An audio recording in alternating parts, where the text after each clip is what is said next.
So here's part 2. I decided to break it up so I can post it on TikTok. I need less amount of content to post onto that. But the part 2, what I was saying was that they knew that it was wrong what they were doing, because they knew if the police came to their house, they would get arrested. If you know that was something that would happen, maybe you should stop. They're part of the LDS, the Mormon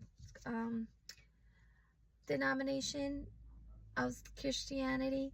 I really don't think they're Christians, because they're following just Joseph Smith, I think his name is. But anyways, there seems to be a pattern between members of this church of abusing their kids. And it's coming to the light because a lot of them, for some reason, want to do content creating. And they're very charismatic. They do a good job. So they've gotten views. And they show off a life that you want to aspire to. Be a great wife, be a great husband, taking care of the kids. But at some point, it goes from happy to obsessive and just abuse, because I do believe in the route of correction, which is when you correct your child to get their attention, not to beat your kid. For myself, I work hard to not to touch my kids, because there's been studies that it's trauma. You're assaulting your kid, essentially. And a lot of us grew up with physical punishment. And it's not against the law, technically. But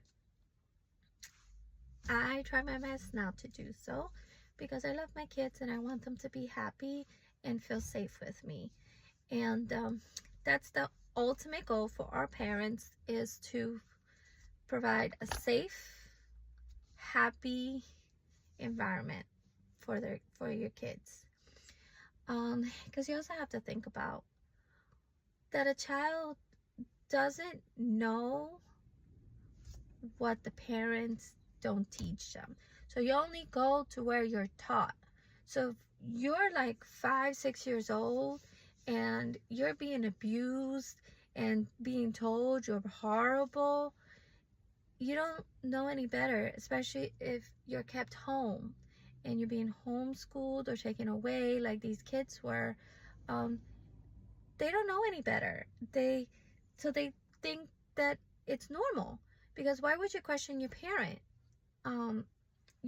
Your parents are the ones who's supposed to teach you things, to be your advocate, to stand up for you. And these kids, unfortunately, do not know a healthy way, because that's all they've experienced.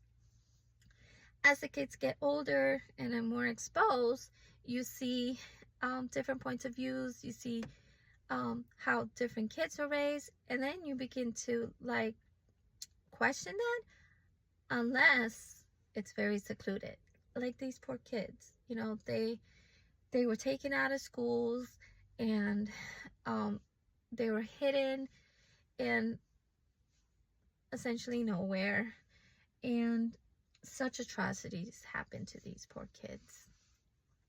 So I will do a part 3, because I am coming up on how long that we're able to talk